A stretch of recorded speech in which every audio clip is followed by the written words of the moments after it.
what we talked about a little earlier, which is the opening statement of the defense saying, listen, my client was cooperative. He did everything the police asked. He answered questions.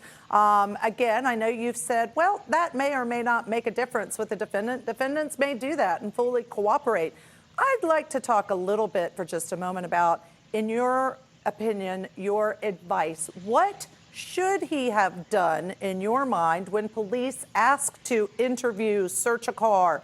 Should someone handle it differently if police show up on their doorstep with these types of questions? If a suspect has nothing to hide, then you ask them if they have a warrant. If they don't have a warrant, then you close the door and you say, get out of here, get off my property. I have no obligation to talk to you. It's that simple.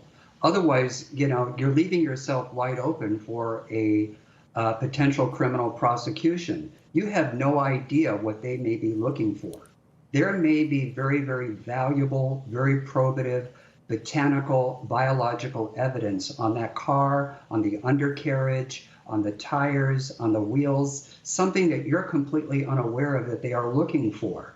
There may be flora and fauna unique to that crime scene that you would not find in the areas where he lives, where he had been that night, that is very, very unique to that terrain. Various seeds, stems, roots, gravel. And if it's all lodged in that tire, then he's going to have a hard time explaining how it got there. So you're best just to keep your mouth shut and not say anything and leave your options open.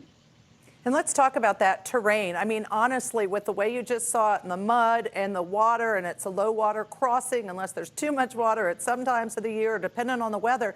The reality is, Philip, that makes it very difficult for law enforcement to collect evidence. I mean, they do have pieces of evidence that we're going to hear about, but doesn't this affect the reality of being able to obtain evidence because it's been eliminated by the conditions or the water?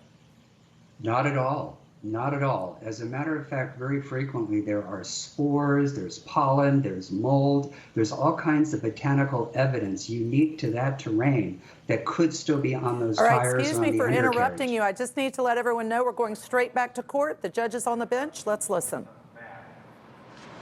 That